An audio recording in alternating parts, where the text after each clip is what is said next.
The atmosphere in the room shifted in a way that words can barely describe. What had just happened was not planned, not rehearsed, and not orchestrated by human effort. It was a moment where heaven touched earth in a visible and undeniable way. The call for that teenager was not random. It was intentional, directed, and spirit-led. When he stepped forward, running without hesitation, it revealed something powerful about obedience. There was no delay, no second guessing, just a response to a call that was deeper than logic. That kind of response is rare, especially in a generation that is often distracted, uncertain, and hesitant. As he stood there, you could feel the weight of the moment. This was not about age, experience, or status. It was about availability. God does not look for the most qualified. He looks for the most willing. And in that moment, a young person became a vessel for something far greater than himself. The fire that was spoken over him was not symbolic language. It was a recognition of something already burning inside, something placed there by God, something that could not be manufactured or imitated. When he began to pray, there was a sincerity that cut through everything else in the room. It was not polished or complicated. It was real. It was honest. It came from a place of genuine connection with God. And that is what makes prayer powerful. Not the words themselves, but the heart behind them. As he prayed, he wasn't just speaking into the air. He was speaking with purpose, with faith, and with expectation. His prayer focused on something that often gets overlooked. He asked not just for knowledge, but for application. It is easy to hear truth and walk away unchanged.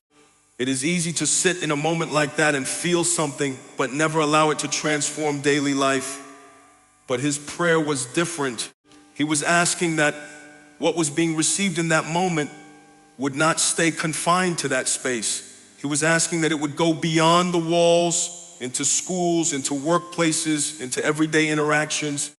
That kind of prayer reveals an understanding that faith is not meant to be compartmentalized. It is not something that exists only in a church setting or during a specific time. It is meant to be lived out consistently in every environment, in every conversation, in every decision.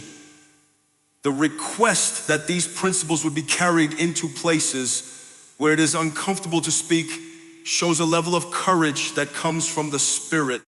There was also a deep emphasis on authenticity in his words. He did not ask for people to become something they are not. He asked that they would be who they truly are, not the version they present online, not the version shaped by pressure or expectation, but the real person. That is significant because transformation begins with honesty. It begins with recognizing who you are and allowing God to work from that place. Another powerful element of his prayer was the desire for permanence. He was not asking for a temporary emotional experience. He was asking for something lasting, something eternal, something that would remain long after the moment had passed. This reflects a maturity that understands the difference between a moment of inspiration and a life of transformation. As his voice continued, there was a shift in the room. People were no longer just watching, they were engaging. They were connecting with what was being said. The prayer was not just his, it became collective. It became something that everyone could agree with, something that resonated deeply within them.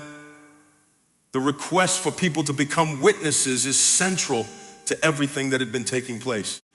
Being a witness is not just about speaking words. It is about living in a way that reflects truth. It is about representing something greater than yourself. It is about carrying a message, not just in speech, but in action, in attitude, and in character. When he prayed for individuals to be transformed into soldiers, it carried a sense of a purpose and mission. A soldier is not passive. A soldier is active, committed, and focused. This imagery speaks to a life that is intentional, a life that understands there is a calling that requires dedication and perseverance. The global vision in his prayer also stands out. He did not limit his request to a single place or group of people. He spoke about reaching different parts of the world, recognizing that the message is not confined to one region. This aligns with the idea that what was happening in that room was part of something much bigger, something that extends far beyond any single gathering. As the prayer came to an end, the response in the room was intense. There was shouting, there was praise, there was an outpouring of emotion, but it was not empty emotion. It was a response to what had been experienced. It was an expression of agreement, of faith, of recognition that something real had taken place. Moments like this can be misunderstood if they are viewed only from the outside. They can seem chaotic or overwhelming, but within the moment, there is a sense of clarity. There is an awareness that something meaningful is happening. It is not about performance, it is about presence. The challenge, however, is what happens next. It is one thing to experience a moment like this. It is another thing to carry it forward. The true impact is not measured by the intensity of the moment, but by the consistency that follows. Will the same passion remain when the environment changes?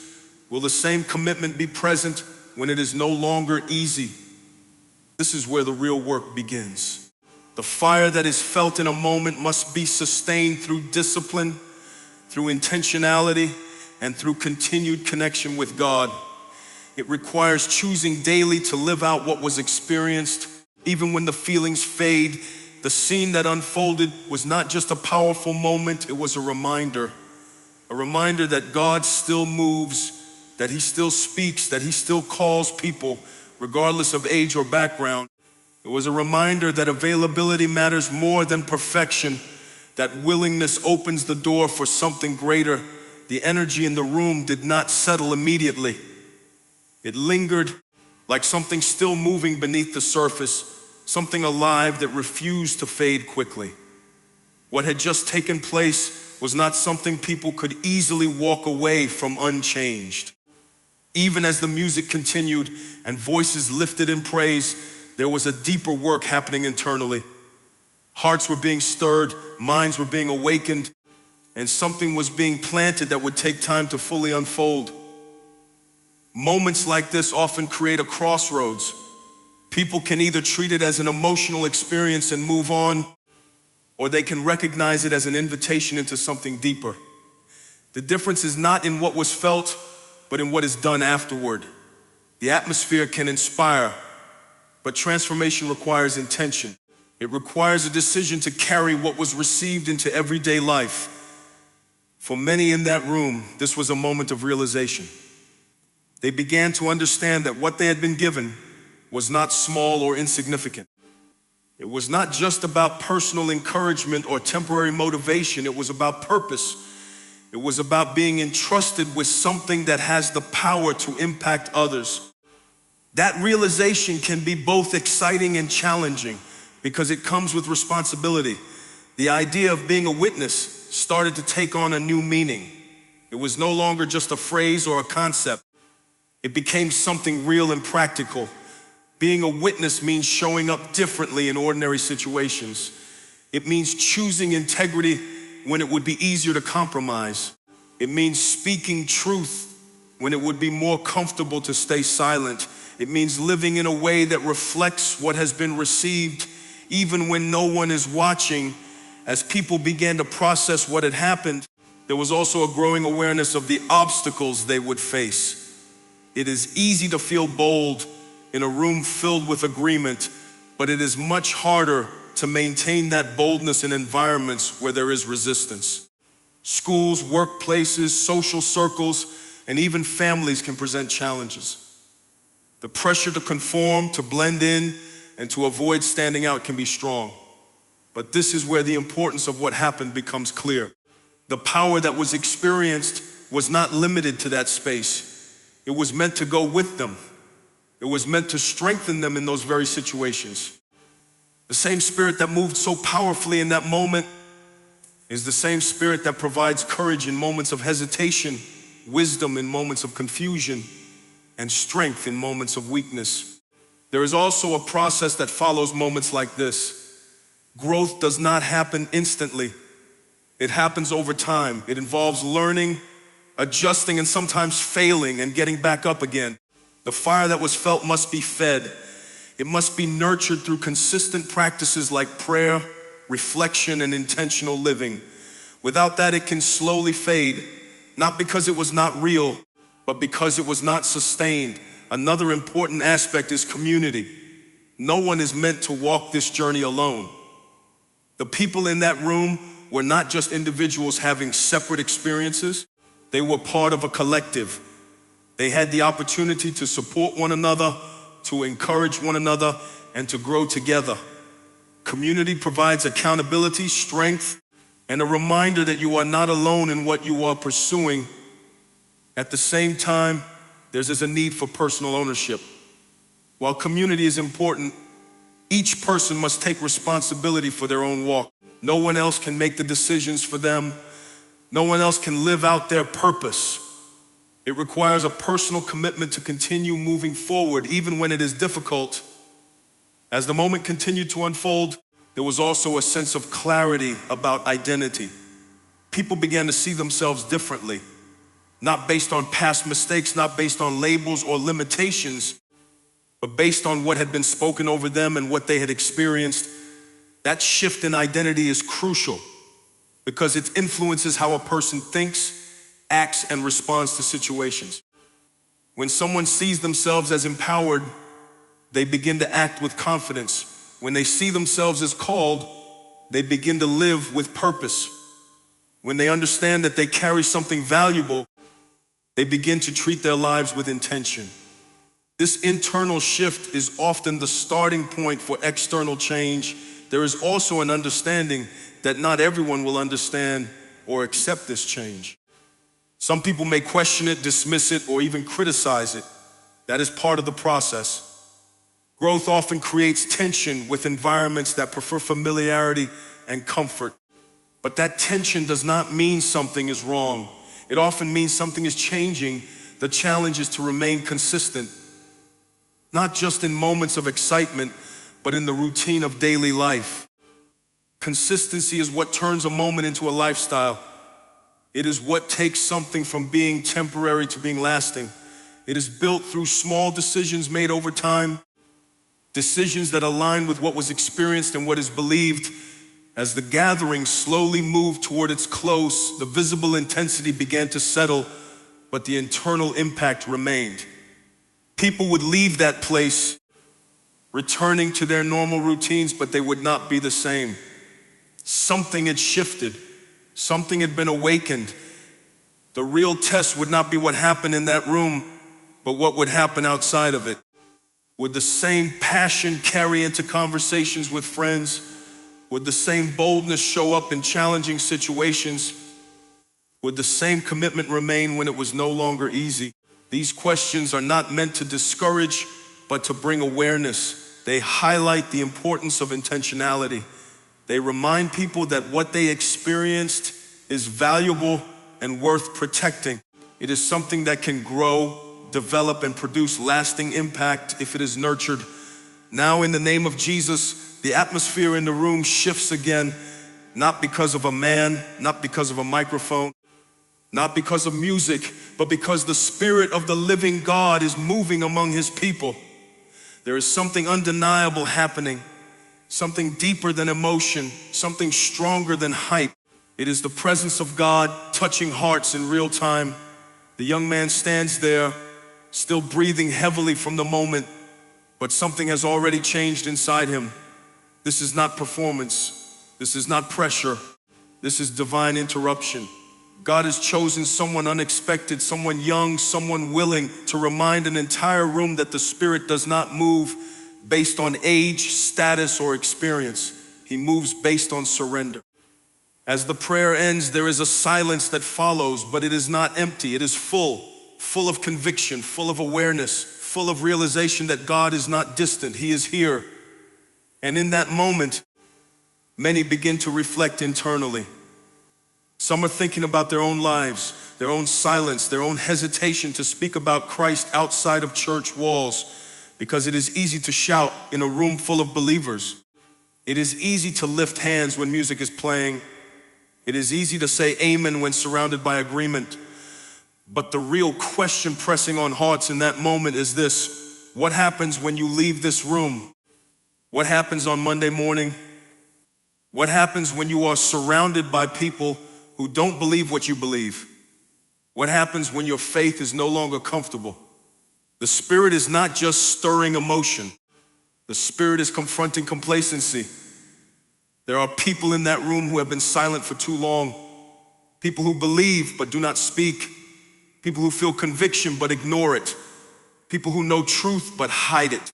And in that moment, the Spirit is pushing against that silence, not with condemnation, but with calling, because you were never saved to stay quiet. You were never filled just to feel something. You were filled to be a witness. And that word witness carries weight. It means representation. It means speaking. It means living in a way that reflects Christ, even when it costs something, even when it feels uncomfortable, even when it puts you in situations where you might be rejected. The young man's prayer echoes in the hearts of many, not because of how perfectly it was spoken, but because of how genuine it was. There was no performance in his words, just honesty, just desire, just surrender. And that is what God responds to, not perfection, not eloquence, but surrender. The room begins to shift again as people start responding in different ways. Some are standing with hands lifted, some are kneeling, some are crying quietly. Others are simply sitting, processing everything that is happening, because when the Spirit moves, He does not force everyone into the same response. He meets each person where they are. For some, this moment is awakening. For others, it is correction. For some, it is encouragement. For others, it is conviction. But for all, it is an invitation to go deeper, an invitation to stop playing safe, an invitation to step into what God has actually called them to do. And there is a realization spreading through the room that this moment is not about a service. It is not about a sermon. It is not about a gathering. It is about alignment. Alignment between what they say they believe and how they actually live, because there is a gap for many. A gap between Sunday and the rest of the week. A gap between public worship and private life. A gap between belief and action, and the Spirit is closing that gap, not by force, but by fire. A fire that burns away excuses, a fire that removes fear, a fire that replaces passivity with purpose. You can feel it in the room, not just emotionally, but spiritually. There is a weight, a seriousness, a holy awareness that this is not just another moment that will pass. This is a moment that demands a response, and some begin to whisper prayers under their breath. Simple prayers, honest prayers. God, use me. God, forgive me. God, help me. God, send me. There is no script to these prayers, no structure. Just raw communication between people and their Creator. And that is where transformation begins.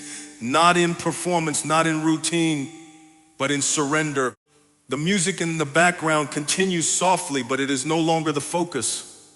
The focus is what God is doing internally in people. Because external noise fades, but internal conviction remains. And there is a clear understanding settling in that being filled with the Spirit is not about a moment. It is about a lifestyle. It is not about one experience. It is about daily dependence. It is not about feeling something once. It is about walking with someone continuously. And that changes everything, because now the responsibility shifts. Now it is no longer about what happened in the room. It is about what will happen after the room. Will they speak when it is uncomfortable?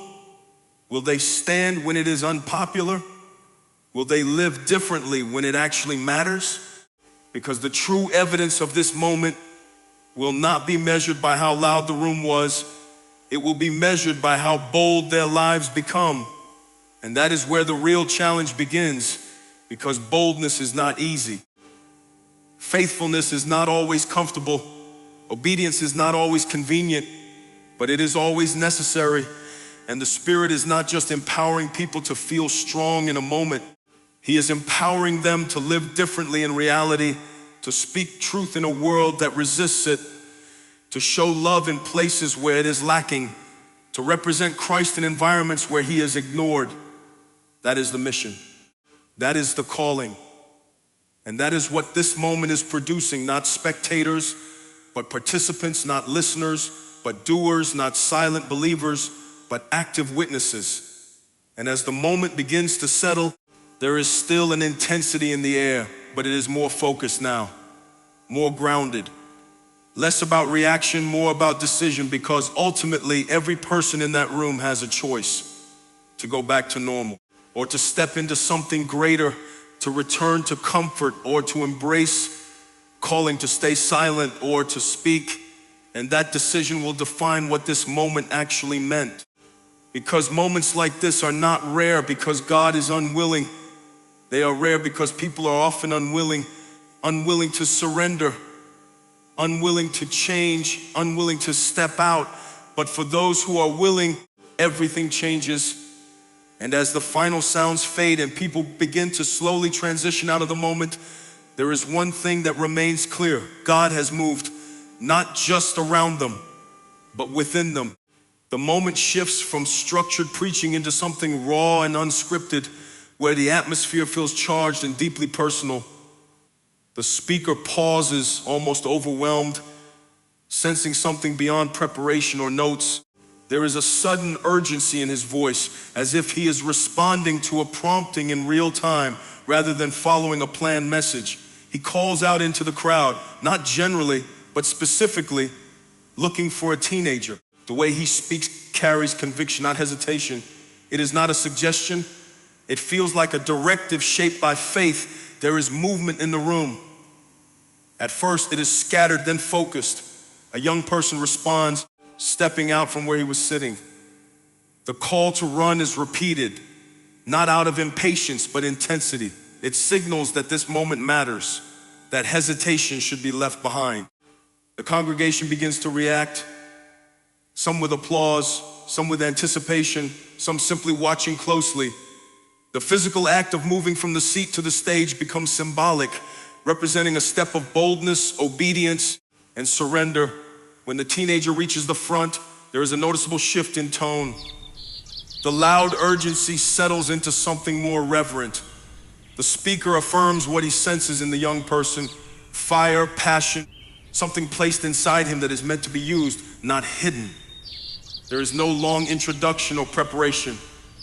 The teenager is asked to pray, immediately stepping into a role that many would feel unprepared for, yet that is part of the moment's power. It is not about perfection, but willingness. The prayer begins simply, without performance. The words are not polished or rehearsed, but they carry sincerity. There is gratitude first, acknowledging the opportunity to gather, something often overlooked, but here treated as meaningful. The prayer recognizes that being present is not random, that there is purpose behind the gathering. It shifts quickly from thanks into intention, asking that what is being heard does not remain contained within the walls of the room. There is a repeated focus on application. The prayer emphasizes that learning is not enough. Transformation requires action. Schools, campuses, workplaces, these are named specifically, grounding the spiritual moment in everyday life. The message becomes clear. Faith is not meant to stay in a church environment, but to move outward into real spaces where people live and interact. A particularly striking part of the prayer is the emphasis on authenticity. There is a rejection of false identity, the version of oneself presented online, the image crafted for others, the perception people try to maintain. Instead, there is a call to be genuine, to live from a place of truth rather than performance. This reflects a deeper understanding that spiritual growth is tied to honesty, not image. The prayer continues by addressing attention and retention. It acknowledges a common human tendency to hear something meaningful and then forget it quickly. The request is that the words spoken would not pass through casually, but would take root internally. The imagery of words moving from the ear into the heart reinforces the idea of transformation rather than temporary inspiration. There is also a shift toward longevity. The prayer resists the idea of the moment being limited to a single service or gathering. Instead, it asks that what is happening becomes a lifestyle, something ongoing and enduring. This reflects a desire for consistency, for faith to extend beyond emotional moments into daily living. As the prayer expands, it becomes outward focused. It includes not just friends or comfortable relationships, but also difficult ones, enemies, people who might be avoided. This broadens the scope of impact, emphasizing that the message is not selective. Everyone is included in the reach of what is being asked. There is also a sense of mission introduced. The imagery of being sent to different parts of the world, America, Europe, China, highlights the global nature of the calling being described. Whether literal or symbolic, it reinforces the idea that the message is not confined to one place. It suggests that influence can extend far beyond immediate surroundings. The language of becoming soldiers introduces a tone of commitment and readiness. It implies disciplined purpose and willingness to engage in something larger than oneself. It is not framed as passive belief, but active participation in a mission. As the prayer concludes, it returns to a simple and familiar ending, grounding everything in the name of Jesus. The response from the room is immediate and intense. The crowd reacts with energy, shouting, praising, expressing agreement, not just verbally, but physically. The atmosphere becomes celebratory, almost explosive, as people respond to what they have just witnessed and participated in. What stands out in this entire moment is the contrast between structure and spontaneity. It begins with a sense of unpredictability and unfolds into something deeply meaningful. There is no reliance on eloquence or preparation. Instead, the power comes from authenticity, boldness, and collective engagement. The teenager's role is central, not because of age or status, but because of willingness. It demonstrates that impact is not limited by experience. The act of stepping forward becomes a model for others, showing that responding to a calling, even when unexpected, can lead to significant influence. The overall message that emerges is clear. Faith is meant to be lived out, not contained. It calls for movement, authenticity, courage, and consistency. It challenges passivity and invites participation. It shifts focus from internal experience to external impact, from momentary emotion to lasting transformation. The ending leaves a strong impression, not just because of the volume or excitement, but because of the unity in the room. People are not just observing, they are engaged, responding, and aligning themselves with what has been spoken. The moment becomes collective, not individual, reinforcing the idea of shared purpose and community. The energy in the room does not fade after the prayer ends. Instead, it intensifies. What began as a single act of obedience from one teenager now spreads across the entire gathering. The response is no longer isolated, it becomes collective. People are no longer just watching or listening. They are participating, fully engaged in the moment. The sound of voices rises, not in chaos, but in a unified expression of agreement, passion, and surrender. There is something significant about how quickly the atmosphere shifts from observation to activation. Just moments earlier, the congregation was seated, receiving a message. Now, they are on their feet, responding with their whole being. This transition reflects a deeper truth. When people encounter something genuine, something that feels real and alive, it moves them beyond passive listening into active response. The speaker does not immediately take control of the moment again. Instead, there is space for people to respond, to process, to engage with what they are feeling. This pause is intentional, allowing the weight of what just happened to settle into the hearts of those present. It is in this space that transformation often begins, not through words, but through experience. The reaction of the crowd is varied but unified in purpose. Some are shouting in celebration, others are standing quietly with hands raised, and some may even be reflecting internally. Despite the different expressions, there is a shared sense of connection. It is as if the entire room is aligned in one direction, focused on something greater than themselves. The idea of fire becomes more than just a metaphor in this moment. It represents passion, conviction, and a sense of calling. The speaker had identified that fire in the teenager, but now it becomes evident that it is not limited to one person. The same passion begins to surface in others, spreading across the room. It is not something that can be manufactured or forced. It emerges naturally when people are open and receptive. There's also a sense of awakening. For some, this moment may serve as a reminder of something they once felt but have allowed to fade. For others, it may be the first time they're experiencing this level of conviction or clarity. Regardless of where each person is coming from, the moment creates an opportunity for renewal, a chance to reconnect with purpose and direction. The speaker eventually begins to guide the room again, but not by returning to structured teaching. Instead, the focus remains on reinforcing what has already been activated. The emphasis is on carrying this moment beyond the walls of the gathering. It is made clear that what is happening here is not meant to stay here.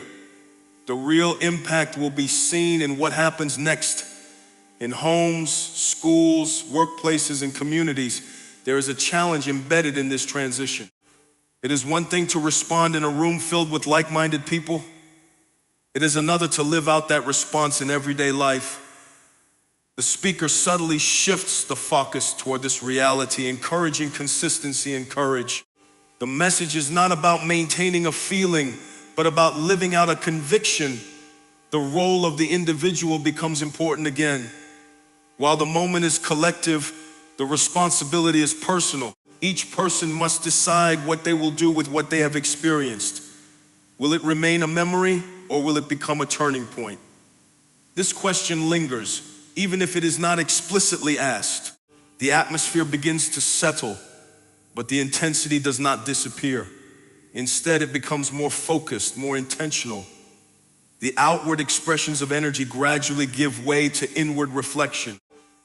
This balance between external expression and internal processing is crucial. It allows the moment to move from being emotional to being transformational. There is also a sense of empowerment. The earlier message about the presence and power of the Spirit now feels more tangible. It is no longer just a concept being explained, it is something being experienced. This shift from understanding to experience often marks a significant moment in a person's journey. As the gathering moves toward its conclusion, there is a noticeable sense of unity. People who may have entered the room as individuals now feel connected as part of something larger. This sense of community reinforces the idea that they are not alone in what they are being called to do. The final moments are not rushed. There is an intentional slowing down, allowing people to absorb everything that has happened. The speaker may offer a few closing words, but they are not meant to add new information. Instead, they serve to anchor what has already been established. There is a quiet understanding that this moment will not last forever in its current form. The music will fade, the room will empty, and people will return to their daily lives. But the hope, the intention, is that something within them has shifted permanently. As people begin to leave, the energy transitions from corporate to personal. Conversations may start, reflections may be shared, and decisions may be made. For some, this could be the beginning of a new level of commitment. For others, it may be a moment of redirection. What remains clear is that the moment was not about performance or spectacle. It was about connection to purpose, to truth, and to something greater than oneself. It was about recognizing that what has been given is meant to be shared, not hidden. And as the last echoes of praise fade and the room gradually empties, there is a lingering sense that something meaningful has taken place. Not just an event, but an encounter. Not just a message, but a movement within the hearts of those who were present. As everything begins to come to a close, there is a noticeable shift from intensity to stillness. The noise fades, the shouting quiets, and what remains is something deeper than sound. An internal awareness that something significant has just taken place. It is not just about what was said or done, but about what has been stirred inside each person. The final moments are not filled with many words. There is no need to add more. The weight of the experience speaks for itself. People stand in reflection, some with heads bowed, others looking forward with a new sense of clarity. The atmosphere feels settled but not empty, more like a calm after something powerful has moved through. What lingers is a sense of responsibility. The message has been heard, the moment has been experienced, and now the question is what comes next. This is where everything becomes real. It is no longer about the environment of the gathering or the collective energy of the room. It becomes personal. Each individual carries something out with them, whether they fully understand it yet or not. There is a quiet realization that moments like this are not meant to be repeated endlessly in the same way. They are meant to mark something, to shift direction, to awaken something that continues beyond the moment itself. The true impact will not be measured by what happened in the room, but by what happens after people leave it. The idea of being empowered, of carrying purpose, now feels less like a concept and more like a calling. It is something that demands action, consistency, and courage. The excitement of the moment begins to transform into determination. It becomes less about feeling and more about living differently. As people begin to step out, there is a contrast between the environment they are leaving and the world they are stepping back into. Outside, everything looks the same streets, same routines, same responsibilities. But internally, something has shifted, and that internal shift has the potential to change everything if it is nurtured and acted upon. There is also an understanding that not every moment moving forward will feel like this one. There will be ordinary days, challenges, distractions, and moments of doubt. But the purpose of this experience was not to create a constant emotional high. It was to establish something deeper: conviction, identity, and direction. The closing carries a quiet confidence, not in human ability, but in the belief that what has been started will continue, that the same presence felt in that room is not confined to that space. It goes with each person into every conversation, every decision, every situation. For some, this ending feels like a beginning, a starting point for a new level of commitment, a new way of living, a new awareness of purpose. For others, it may be a reminder, a call back to something they had drifted away from. Either way, it creates a moment of decision. The final sense is not one of conclusion, but continuation. The gathering ends, but the mission does not. The words stop, but the message continues through the lives of those who carry it. The environment changes, but the calling remains the same. And so the ending is quiet but strong, not dramatic but meaningful. A moment that does not demand attention, but leaves a lasting impression. A moment that fades externally but continues internally. What began as a gathering ends as a sending.